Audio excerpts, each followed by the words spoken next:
Chapter 4, Wide Witchy World. A week since your successful bonding ritual. You and your sisters lounge in the sunroom over coffee, awaiting Rainier's next lesson. I know we're working our asses off during training, but I could get used to this. Sunny days, a giant mansion to call our own. I mean this, the three of us, all sitting here together. Sorry, Gussie, I mean the four of us. I swear sometimes I think that Cat can understand what you're saying. Just because she can. Rainier, what did we talk about? I used the front door like you asked, but no one answered. Yeah, and what was the second half of the request?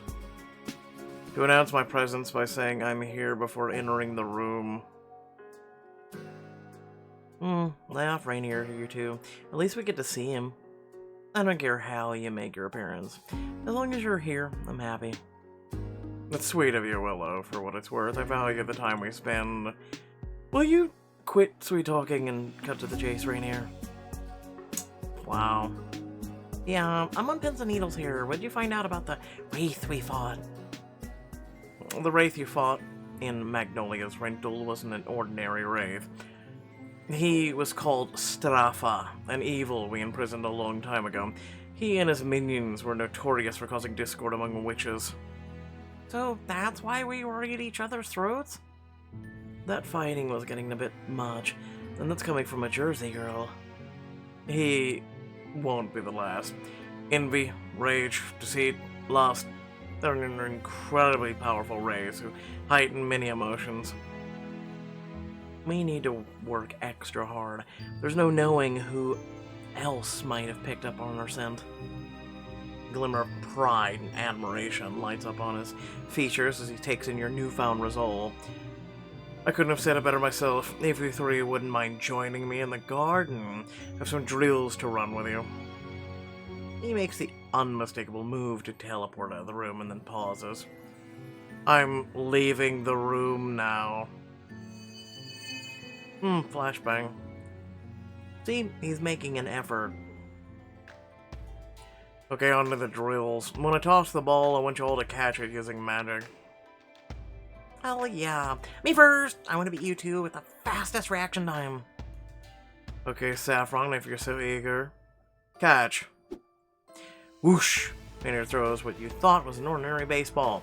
Such force that it turns into a bright white blur streaking across the sky.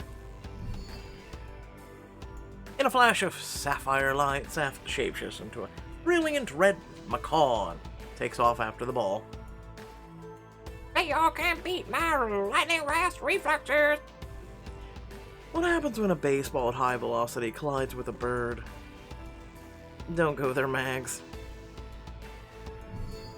Saf races to catch up with the ball, but when their talons sink into it, the ball pops.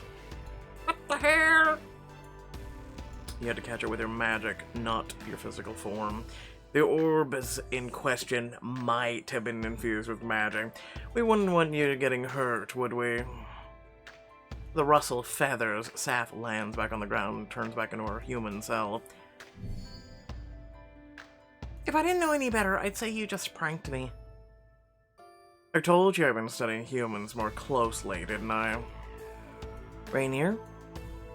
Well played. A few things in life have truly shocked Saf. Just know, though, I'm gonna get you back, and I'm gonna get you back good. I don't doubt it. Magnolia, if you're ready, go. Once again, the baseball screams through the air with impossible speed. Maggie crouches like a runner at the starting line, kicks off. And in an instant appears in midair. The ball pops when she catches it in her hand. Gotcha! In another surge of magic, Maggie returns to your side, smirking confidently. Phasing into liminal spaces really comes in handy. Uh-oh. Maggie sprints to the nearest bush and hurls in it. Saf snickers. She may have beat my time, but she's paying the price. Still managed to get rid of the nausea. Not when I phase really quickly, but it was worth it to snatch victory out of Saf's hands. Whatever. We both know Willow's gonna beat us. She's the strongest of us. Time is literally her whole deal, blah blah blah blah blah. You smile, but a sour feeling bubbles up inside you. The stakes of this drill are impossibly low, so why are you feeling so much pressure? Willow, when you're ready. You nod resolutely. Despite the jangling nerves that are suddenly making you feel tense all over, he tosses a new ball. Stop time. You thrust out your arms, palms open, and time comes to a screeching halt, and then... Willow, when you're ready. Didn't you just say that? And wait. You look to the sky, expecting to find a baseball still in the air, but when you glance back at Rainier, he's clutching in his hand. Willow, are you alright? I'm fine, I just... Ready for you to throw the ball. With a puzzled look, Rainier hurls the ball again. This time, you try a new tactic and speed up time. You feel a sense of relief as time accelerates. The ball practically blinks out of existence, far from your view, but... Willow, when you're... I've been ready, twice in fact, but something's wrong. I keep getting stuck in a time loop or something. I thought I was better than this. Don't be so hard on yourself. Did I not just vom in our late mother's begonias like a second ago? But I'm the anchor. I'm not supposed to plateau, let alone fall behind. What if my powers are regressing? I wouldn't go that far just yet, Willow. You're still learning. There will be moments in your training when your magic falters. Exactly. I know you're, like, great at everything, but even you can't be top form all the time. Just go easy on yourself, okay? You're our anchor for a reason. Yeah, but why would you speed the ball up? It makes no sense. A voice in the back of your head screams, "But what if I am not?" But you peer into the confident expressions of your sisters. You shove that voice back when it comes from where it came from, and give it a smile. Yeah, you're right. I probably just need a break. On that note, I have a proposal for the three of you, if you'd like to discuss it over some lemonade inside. After you settle in the living room with your drinks, Rainier stands before you, looking uncharacteristically excited. Once a year, there's a witches' conclave near San Francisco. Witches from all over gather to share knowledge and present their coven's strengths. Hold up, you're telling us there's an actual Witchcon? It's a conclave, to exchange ideas, stock up on supplies, make connections with other witches and guardians. You keep telling us, but all I'm hearing is Witchcon. Never mind. The conclave is tomorrow. I was thinking it would be a great chance for you to pick up some skills. Especially since some of us are experiencing performance issues. Nope, I'm just gonna keep on. Don't beat yourself up, Willow. Besides, the conclave could be exactly what you need to realign your magic. You sigh as Rainier sits beside you on the couch, letting the inherent comfort and protection in his voice soothe you. I appreciate you trying to cheer me up. I don't mean to be a sad sag, but it's still nice to hear the encouragement. These aren't empty words, Willow. I really think the conclave will bolster your abilities and your confidence. So it's decided we're going to Witchcon? As much as I hate the term Witchcon, your enthusiasm is appreciated. I'll head back to the Sanctum to make some preparations. In case it wasn't clear, I'll take this opportunity to announce my retreat. Flashbang. You don't have to blink the screen white every time. Later that day, Saf summons you to her room, and where you find her and Maggie sitting on Saf's bed. Why do I feel like this is an intervention? It's not. It's just me, Max, and are a little worried about you. What happened earlier during the training was weird, sure, but one setback doesn't define you. I know that in theory. I just keep thinking, what if this happens when we're fighting Wraith? Then me and Saf will have your back. The powers that made me, or that be, made us three for a reason, babes. You sink in a soft bed with your sisters. The nagging feeling of doubt subsides a little with them at your side. You're right. I'm sure I'll snap out of this funk sooner or later. I think I know just the thing to kick that funk into the ass. Ta-da! She jumps off the bed and hurries to her closet, where she ceremoniously reveals a shimmering black outfit, complete with a Dianaphos robe and even a hat inscribed with the phases of the moon. Steph, this is Witchy chick incarnate. Maybe a new outfit for Witchcon would help put a spring in my step. Diamond choice. I'm just gonna say nothing about this and move on. After getting all dolled up, you step back into Saf's room to show off your witchy realness. You two were right, it's perfect. Of course it is. I never waver in my eye for fashion. You look amazing, Willow, but how do you feel? You run your fingertips over the delicate stitching along the sleeves and feel a pulse of energy within you. At the moment, your troubled thoughts are dead quiet. I feel great, powerful even. Then we definitely made the right choice.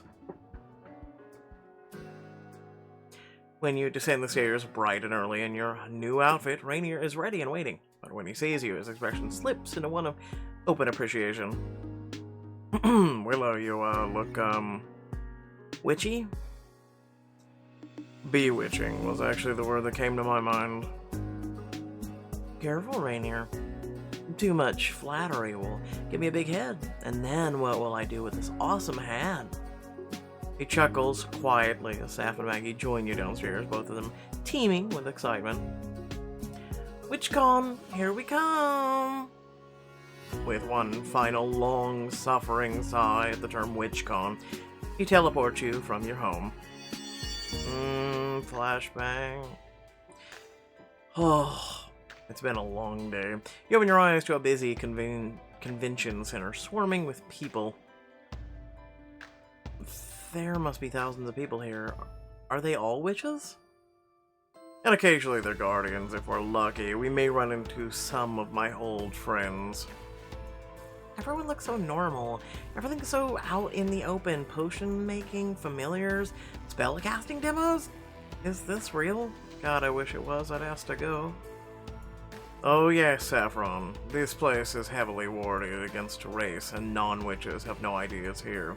It's a place for witches to be themselves without fear. He allows himself a rare smile. That means you can give yourself some latitude. It's an interesting way of saying fun.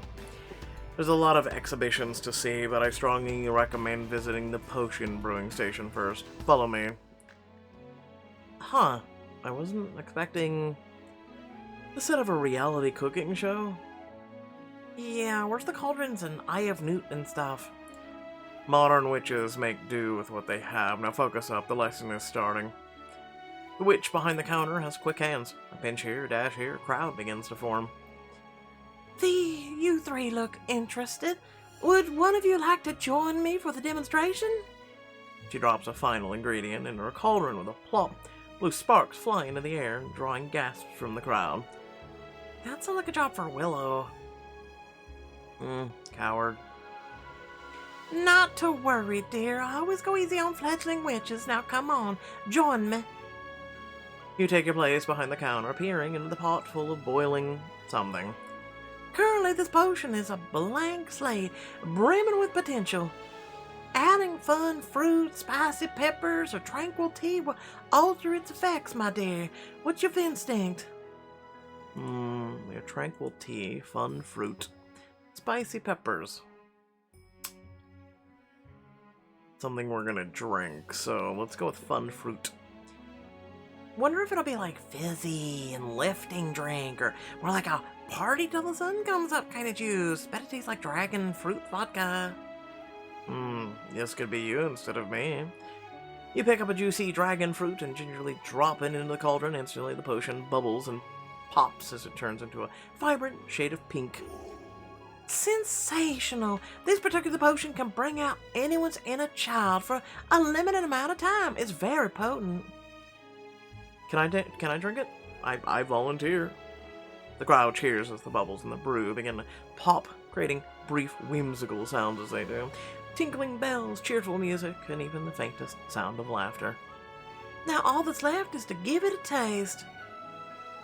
Wait, what? I didn't know I was going to be a test subject. Come on, we'll ought to be fun. I've tried stranger things at Bonnaroo. You scoop some of the bright pink potion into a glass and knock it back like a shot. As soon as the liquid hits the back of your throat, you feel a light-hearted feeling overtake you, igniting your magical center and making you feel effervescent. Can I get like 10 of these? I trust you'll be brewing your bones stash in no time, dear. Yeah, but we don't know the rest of the ingredients. The crowd is delighted by your sunny aura and applauds you as you make your way back to your group. The anxiety you felt yesterday feels like a far-off memory. I so regret volunteering you. That looked awesome. I can think of someone else who would benefit from it. You smile slyly at Rainier, who looks flustered at the suggestion. I don't know what you mean. If anyone needs to listen to their inner child, it's you, bud.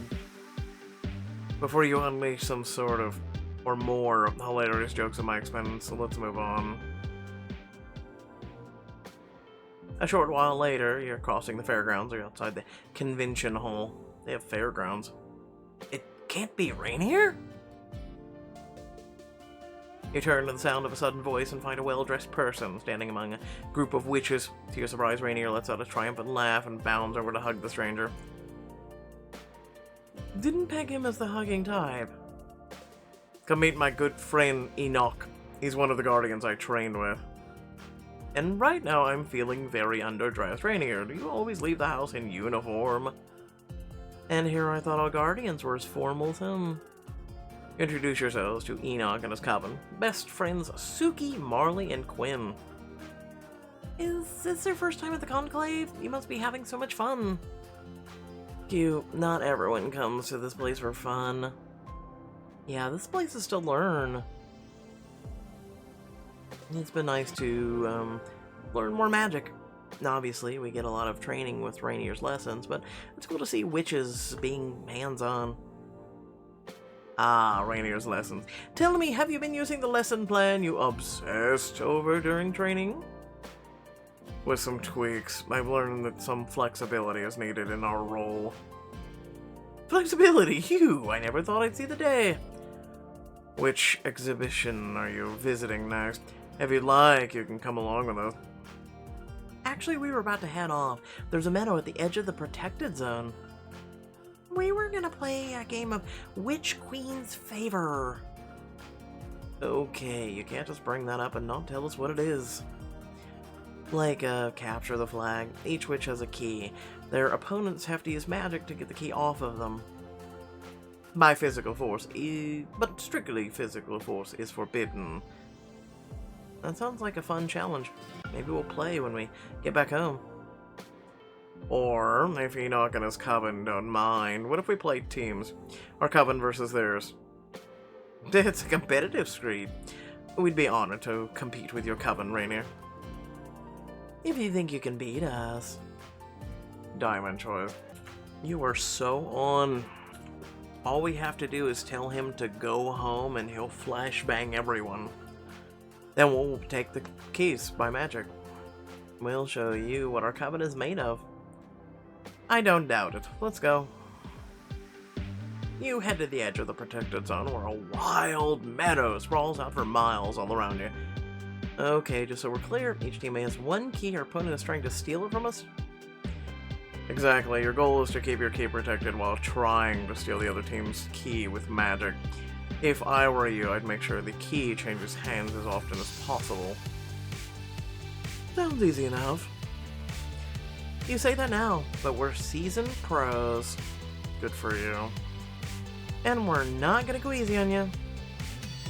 In a flash of magic, your guardians present each coven with a delicate key on a chain. Keep it safe. You slip the chain around your neck and note that Marley does the same with hers. And each coven stands together on the opposite side of the field. Ready? Start.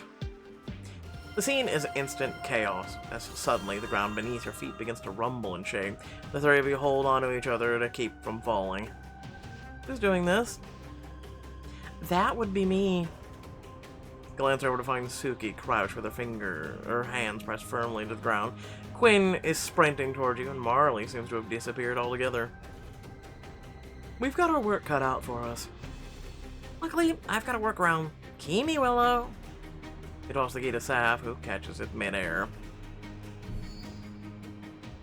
I'll keep the key away. Just find the other teams. Cute of you to think Earth is my only specialty. The Earth stops quaking as Suki turns her attention to the skies, firing tiny tornadoes at Saf. Great, she's a freaking avatar. Little help here. Freeze Suki mid-spell, run back to play, hit him with the need for speed. Yeah, we'll go with need for speed. Clench your fist, and a time begins to accelerate. Suki's twisters way overshoot the mark, and Quinn sprints headlong into a scraggly bush. Whoa, what is happening? Nice one, Willow. I'll be out of sight before the spell ends. Hurry, Saf. Saf soars off across the field while your magic holds strong for the moment. Could we feel it begin to weaken? Not now. But it's not just you. Across the field, Saf's macaw form begins to sputter, and she careens towards the ground before turning back into a human. Our magic stopped? You hear laughter from the sidelines and look to see Enoch raining back at you. Sorry, ladies, to keep the playing field fair, we're instituting a new rule. You can't just change a new damn rule out of the middle of nowhere. You can only use a single magic effect for 2 minutes at a time. Yeah, but that's not to tell, like... What? That's not limiting the time. Her time thing should have kept going. Her being a macaw was her one spell every 2 minutes. That's not how this works. You're an idiot. At least that means we won't have constant earthquakes. Guess I'll stick to land-locked forms from now on? You get the sudden sensation that there's someone watching you, and roll around to find Marley right behind you. Whoops. In a flash of energy, Marley disappears. You can just make out the delicate outline of the chain around her neck before she sprints away, totally invisible. We've got elements, invisibility. What's Quinn got up her sleeve? Wouldn't you like to know? You turn to find Quinn standing at your left, at your right, directly in front of you. Three distinct Quinn shoot you a wink and speak in unison. If you'll excuse us, we've got a key to steal. Listen, I'm skilled with voices. I'm not that skilled to do 3 voices at once. Quinn and her doubles take off running towards Saf, who's still sitting on the ground. You race to keep up with the Quinns and skid to a halt when you see Saf sticking her tongue out. Key? I don't have any key. Across the field, Maggie materializes from a liminal space wearing a triumphant smirk. You're 2 minutes in, and all but one of the Quinns dematerializes. Damn, you're good. You turn on your heel just in time to spot Marley before she disappears again. Carry me, Willow. I'll sniff her out. You scoop Saf onto your shoulder and take off as Quinn and her doubles go after Maggie. Suki stands between you, holding something in her hand. Incoming! A snowball in summer. As the snowball hurtles towards you, you do the first thing you can to think of to stop it. Reverse it. You isolate the snowball and send it hurling back to Suki. Hey, wait! With a satisfying smack, the snowball hits Suki in the chest, sending her sprawling. Saf whoops with laughter. Little taste of your own medicine! We really underestimated you girls. That was your first mistake. Maggie rematerializes right as your time ends and your magic effects reset. You see Marley disappear again out of the corner of your eye. Almost immediately after her magic fades, Saf shifts back into a mouse and scales your body, resting on your shoulder. Saf takes a deep breath and sniffs the air, then tugs you in a westward direction. "She's over there!" You turn in the direction Saf is tugging and throw up your hands. Freeze. Everyone but you, your sisters, and the guardians freeze in time. Turn over to where Marley's standing, barely able to make out the outline of the chain around her neck. We're running out of time. Hello? Maggie phases into liminal space and appears right behind Marley, where she hooks a finger under the chain around Marley's neck. Did you forget I can practically teleport now? Maggie removes the chain around Marley's neck and layers it with her own. Your coven won. With your magic dispelled for the final time, your guardians cheer as the 6 of you flop on your backs, chests heaving. Maggie weakly nudges you. How's that for your confidence boost? I think you are MVP today.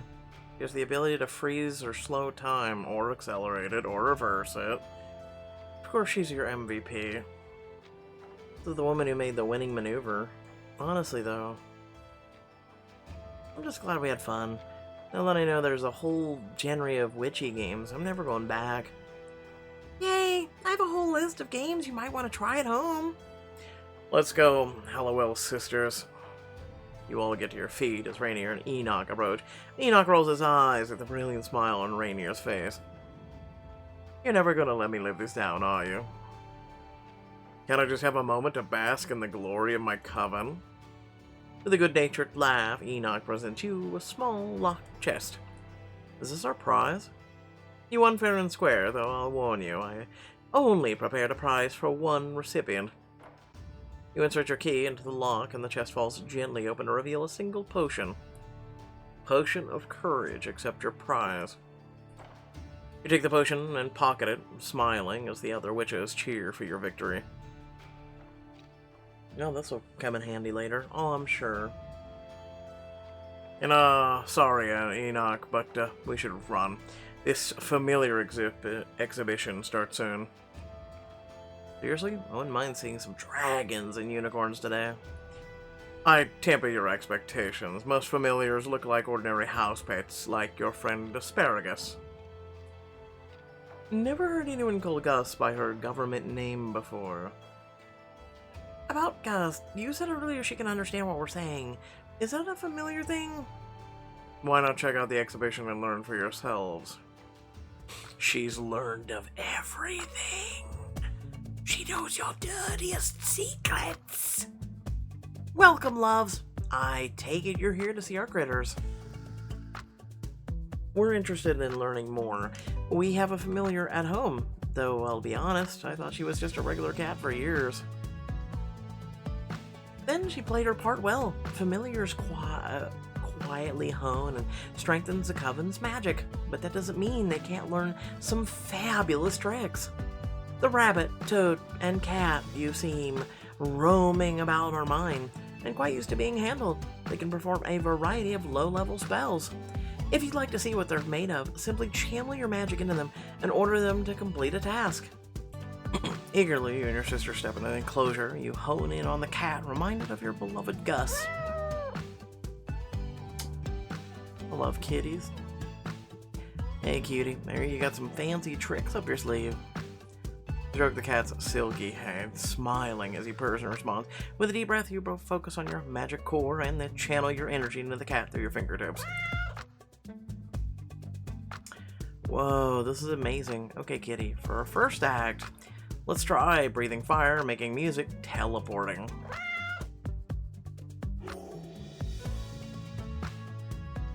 In a flash, you're suddenly transported to an old barn at nighttime. You hear the whining of horses and bleating of sheep. Where the hell? Is someone there? The voice issues from within a barn. You panic and sprint across the field into a nearby bush. Okay, shouldn't the cat, teleport us back? Seriously, kitty, Scotland. Undo, take us back.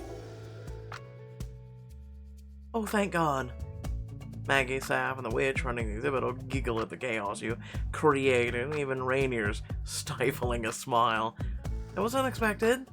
What did I do wrong? Was I too specific, not specific enough? There's no right or wrong with this. As for unintended side effects, you said let's when you issued the command. Which is why I was affected? What would you... Yes, the cat's gonna teleport. The cat could just go invisible and you'd be like, no, I'm teleporting away. Exactly. Familiars feed off of your magic, and they take things very literally. You included yourself in the spell your familiar cast. Rookie mistake, I tell you. Grr. What? What? Okay, that irritating voice in the back of her head says, you messed up again. You push it down and offer a smile to the witch. That makes sense. I'll try to remember that in the future. I mean, I literally would have done the same. Like, let's go teleport, fam. Like, that was the whole idea. You and the cat teleport away. Next, it's on the tarot booth. The exhibition you've been dreading. If you get a bad reading, how will you handle it if your future looks grim? The knowing eye, the heart of thorns. I've never heard of these cards. That is because a witch's tarot deck is unique to the witch herself. No two witches have the same deck, and no two witches receive the same reading. On the enigmatic note, the three of you take a seat at the booth. Exchanging uneasy expressions, the witch surveys you keenly, making you squirm. She hones in on you. First of all, nice hat. Thanks, right back at you. Do you seek to learn about your heart, mind, or soul? Somehow it feels like a loaded question. You consider it carefully, making a choice. I choose soul. The witch shuffles her deck and fans out 6 cards before you. Gingerly, you pick the second to last card from the left. Okay, stop. This person just did tarot cards wrong, and I would know. So I'm mad right now. Continue. When you flip over the card, don't give me this it's witch tarot cards BS either. When you flip over the card, you're taken aback by the iridescent shimmering portrait of a slender female knight veiled in pale gray lace. The Silver Widow. She is a strong protector, but she carries much sorrow. The card suggests that your soul can carry heavy burdens while maintaining its delicate form. So basically, I'm built to endure suffering? You're built to defend. Whether you're defending yourself or others, I cannot say. But the soul of a Silver Widow is a force to be reckoned with, indeed. You sit back in your seat, your thoughts racing. Somehow you now have more questions than answers. After your sister's reading, the witch produces a handful of freshly inked cards from behind her. You lean in to look over them as she regards each of you intently. If I may, young witches, may I humbly request your blessing on a trio of my cards? It is tradition, and you would infuse them with your great purpose. I don't know about y'all, but I'd love that, too. It's gotta be this one. Mother of Tides, feminine, mutual, or mutable, and powerful, like me. The silent inferno has a certain ring to it, something that burns hot under the surface, without revealing its true power. You survey the cards before you narrow your choice down to the Saber in Flight, depicting a winged sword in midair, and Lover at Dusk, depicting a shadow-cloaked figure holding a single black rose.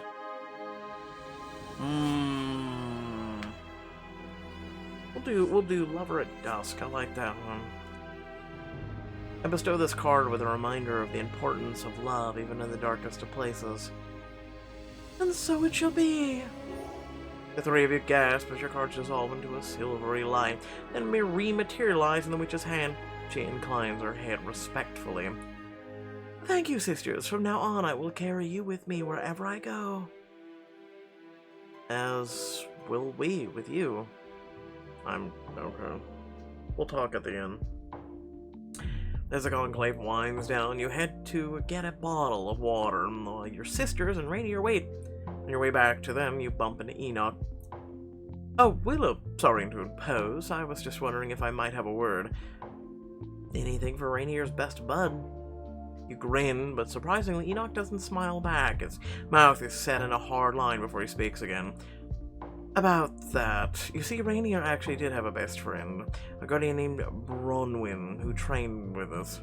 Bronwyn and Rainier were thick as thieves, practically siblings, though that is a concept that eludes us guardians. I'm not loving the past tense here, Enoch. Well, you may have guessed that Bronwyn met a terrible fate. She and her coven were utterly annihilated. That's awful. It's not really my place to share, but Rainier's a closed book. He doesn't often ask for help or comfort. That doesn't mean he doesn't need it. Yeah, we figured there was something up with him. With one final sad smile, Enoch gives you a bracing pat on the shoulder and leaves you to return to your coven. Willow, what did Enoch say? He looked sort of grim. When you hesitate, he searches your expression curiously. Somehow you don't have the heart to tell him what you know. Enoch said, you're on the right path. Mysterious. What do you think he meant? Probably just that our magic is progressing well. Not that we needed him to tell us that. Still, it means a lot to have Enoch's approval. He's a seasoned pro. Rainier and your sister's chatter fades into the background as your thoughts overwhelm you once more. It isn't until Rainier says your name that you snap back to your attention.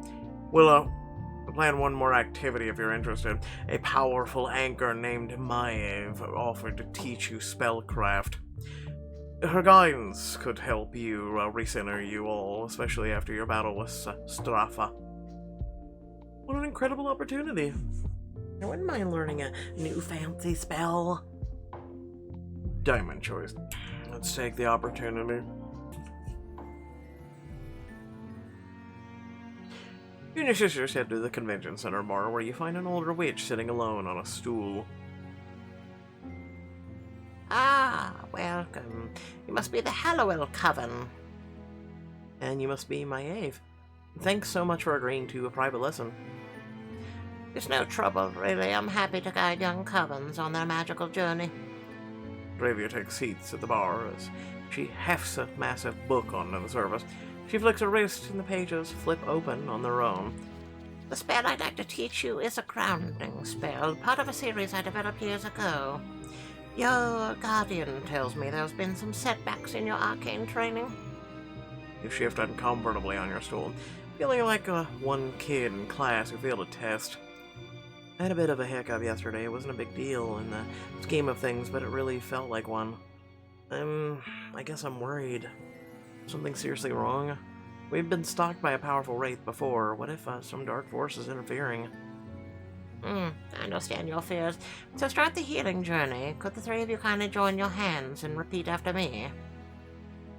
May our magic guide us. May our energy serve us. May our bond unite us. May our magic guide us. May our energy serve us. May our bond unite us. Flashbang. Whoa. For a brief moment, a blinding white light on the screen. The entire world goes weird. I don't like this. When everything seems back to normal, she smiles at you. Thanks to that grounding spell, your power should be temporarily more potent than before. Willow, I'd like you to try something. Use magic to bring that bottle of wine to me without breaking it. Summon it to you. But my talent is time manipulation. A witch's talent is merely her signature. There are many latent abilities you can unlock once your power is grounded. You focus hard on the bottle of wine in question, thinking of a way to bring it here using magic.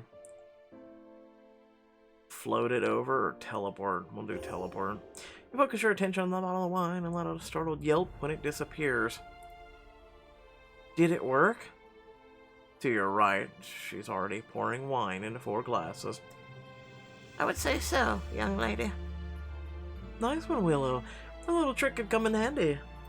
Yay, we can teleport things just like you. Saf and Maggie take turns casting similar spells, summoning various objects across the room until the bar is littered with bottles, glasses, and mixers. Well done. As you develop as witches, you will have these abilities at your disposal whenever you wish. But for now, we can use the grounding spell to unlock them. Precisely. With the united strength of your coven, you can tap into your future potential. Before the grounding spell wears off, can I try one more thing just to see what I'm capable of? Show us what you've got, Willow. You consider your intentions carefully. Close your eyes, feeling the presence of pure magic humming in the air. You feel each of your sisters like a unique heartbeat, and even my Eves are solid, deep, like tree roots. I'll extinguish all the lights, make it rain inside, turn the world blue. Let's not turn the world shit. Extinguish all the lights. Oh. Dark time, it's nighttime, it's quiet. As soon as you set your intention, all the lights in the room go out. A little heads up would have been nice. Not scared of the dark, are you, Sav? Sorry, I just wanted to see if I could. Your auras start to fade as the effects of the grounding spell dissipate. If you take one thing from this lesson, I hope it's this, that you have a bright future ahead of you. Though you may not currently be able to, say, summon a wine bottle at will, your magic potential will continue to grow. But basically, there's no telling what we're capable of in the future. Precisely. But for now, I would love for you to copy the spell into your grimoire at home. She hands you a piece of paper with the grounding spell and several others written on it. I was about to say, do we have even a grimoire? Got spells for the altar. Thank you, Maeve. These will help us face whatever comes next. You're restless that night, and against your better judgment, you're compelled to take a walk to try and clear your head. I don't know why I'm still so tense. Winning Witch Queen's favor was a huge morale boost. The spell lesson with my head was amazing and should have made me feel better. Can't I shake this awful feeling? And what the hell am I doing out here at night? The start, you suddenly come back to your senses. You can't fathom why you came all the way out here. It's as if some unknown force drew you out against your will. Damn it. Don't tell me I'm falling for the same old Wraith tricks. As you hurry homeward, you feel a prickle at the back of your neck. You sneak a glance over your shoulder and see two figures shadowing you. Great, I'm gonna get myself killed. Adrenaline kicks in with your midnight wandering, some trap set for you by the race, or are you still too stupid and reckless to avoid getting caught by them? Feeling furious, you spin on your heel and throw out your hands. Send them back in time. Race slowly, you move backwards, and you sprint away from them, desperate to escape. And then your magic fades. Not now. As the race gain on you, you take a tight turn to try and lose them. And wind up in an alley. It's a total dead end. Come on, magic, just work. Try over and over again to stop time, but it's no good. Maybe you're no good, and you don't know what to do. While you're paralyzed with indecision, the race descend upon you. You open your mouth to scream for help. Yah! In a blaze of black flame, one of the race disintegrates before your eyes. The second, suddenly terrified, begins sprinting back down the alley. No! But the other wraith meets the same fate. You squint through the darkness, confused, desperate to see the figure that saved your life. Is that...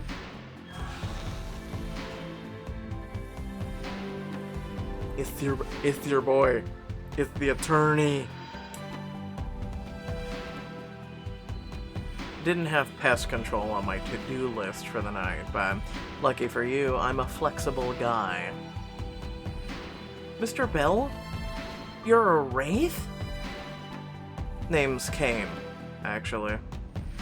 And you and I have some important business, Willow. Okay. Without further ado, thanks for watching. Love your beautiful faces. Remember that if you did enjoy the video, to like, share, and subscribe.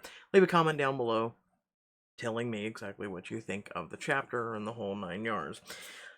Let me say the following. So, normal tarot cards. So, if any of you have ever got your tarot read on, basically, here's a little tidbit for you. If you go to a tarot reader, let's just say you've never done one, and you go to one of those people who are pesky and go, "Call to me now." Okay, they're full of bullshit. Basically, also the people that are, you go to those shops, right? Okay, so you want to know how I know they're fake and they're going to be fake the minute you walk in? Is if they don't ask you to touch the deck. Not even kidding. So, tarot cards are very unique things, and basically they have to absorb your energy, your intent, your soul, your heart, everything about you. So when you touch something, you leave behind a very unique energy. This is factual based on also science, right? It's kind of like when you touch something, you leave a heat signature on it, you leave fingerprints on it, etc., etc., etc. So when you touch a tarot deck, which is what you're supposed to do, basically it leaves a signature on that deck. After every reading, a person that is using that deck, right, is supposed to cleanse that deck to remove your energy, your essence from it, okay? So if they're not having you touch the deck, guess what? It's a meaningless reading because they're drawing off of their own energy, their own the shebang, right? They're pulling from one of many possibilities for themselves, not just you. Not kidding. This is something that I've actually been kind of like opening because I'm always one person that says continue to educate yourself and whatnot, and it's something that I have been taught by someone, as well as reading some books and whatnot, that your essence, your energy has to go into that deck for it to give you a reading for you, not just the person with the deck. So just thought I would share that with you. That's why when no one touched the deck and she started doing a reading for you, I'm like, no, that's not how this works. However, we could just go with the whole witchy woobly boobly boo, you being a witch. However, you still didn't touch the deck, and wasn't touched by your energy. So why would a reading be there for you? You know what I'm saying? Yeah, just throwing that out there. Just, hey, hopefully I've educated you a little. Without further ado, love your beautiful faces. Catch y'all later. Peace.